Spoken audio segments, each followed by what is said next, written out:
Donald ട്രംപിനെതിരായ ആക്രമണത്തിന് പിന്നാലെ US രഹസ്യാന്വേഷണ വിഭാഗം മേധാവി രാജിവെച്ചു. രഹസ്യാന്വേഷണ വിഭാഗം ഡയറക്ടർ കിംബർലി ചീറ്റിലാണ് സ്ഥാനമൊഴിഞ്ഞത്.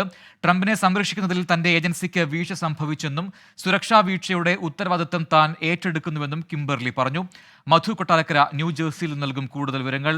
മധു, നേരത്തെ തന്നെ ഈ രീതിയിലുള്ള വിമർശനങ്ങൾ ഉയർന്നിരുന്നു ഈ രഹസ്യാന്വേഷണ വിഭാഗത്തിന്. ഇപ്പോൾ അത് ഉത്തരവാദിത്തം ഏറ്റെടുത്തുകൊണ്ട് അതിന്റെ മേധാവി രാജിവെച്ചു. അതിന്റെ വിശദാംശങ്ങൾ എന്താണ്? പ്രജിൻ പറഞ്ഞതുപോലെ ഡൊണാൾഡ് ട്രംപിനെ സംരക്ഷിക്കുവാനുള്ള ദൗത്യത്തിൽ തന്റെ ഏജൻസി പരാജയപ്പെട്ടുവെന്ന് പറഞ്ഞുകൊണ്ടാണ് സീക്രട്ട് സർവീസ് ഡയറക്ടർ കിംബർലി ചീറ്റിൽ അല്പം മണിക്കൂറുകൾക്ക് മുമ്പ് രാജിവെച്ചത്. ലോ മേക്കേഴ്സും അതുപോലെ ഗവൺമെന്റും ഇന്റേണലായിട്ട് ഈ ഡൊണാൾഡ് ട്രംപിനെ എങ്ങനെ വെടിവെക്കത്തക്ക രീതിയിൽ അത്ര അടുത്ത ഒരു ആയുധധാരിക്ക് എത്തുവാൻ പാകത്തിൽ എവിടെയാണ് ഈ സീക്രട്ട് ഏജൻസിക്ക് പിഴവ് സംഭവിച്ചത് എന്ന് അന്വേഷിക്കുവാൻ ആരംഭിച്ചിരുന്നു.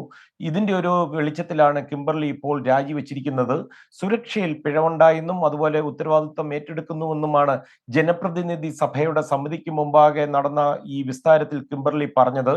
ഹൃദയവേദനയോടെയാണ് തന്റെ രാജിയെന്നും കടുത്ത തീരുമാനമെടുക്കുന്നതിൽ എടുത്തതും അതുപോലെ തന്നെ ഏജൻസി വിടേണ്ടി വന്നതിൽ അതിയായ പ്രയാസമുണ്ടെന്നും അവർ പറഞ്ഞു. ഈ പെൻസിൽവേനിയയിലെ ബട്ട്ലറിൽ കഴിഞ്ഞ 13-ന് നടന്ന പ്രചരണ പരിപാടിക്കിടയിലാണ് ട്രംപിന് നേരെ വധശ്രമം ഉണ്ടായത്. നമ്മുടെ രാജ്യത്തെ നേതാക്കളെ സംരക്ഷിക്കുക എന്നതാണ് രഹസ്യ സേവനത്തിന്റെ ഗൗരവമേറിയ ദൗത്യം. എന്നാൽ ജൂലൈ 13-ന് തങ്ങൾ പരാജയപ്പെട്ടുവെന്ന് അവർ ജനപ്രതിനിധി സഭയുടെ മുമ്പിൽ തുറന്നു പറയുകയും ചെയ്തു. റാലിയിൽ വെടിവെപ്പ് ഉണ്ടാകുന്നതിന് മുമ്പ് സംശയാസ്പദമായ ഒരാളെ കണ്ട കാര്യം രഹസ്യാന്വേഷണ വിഭാഗത്തോട് ഒരു 5 പ്രാവശ്യമെങ്കിലും പറഞ്ഞതായിട്ട് കിംബർലി ചീറ്റിൽ സമ്മതിക്കുകയും ചെയ്തിട്ടുണ്ട്.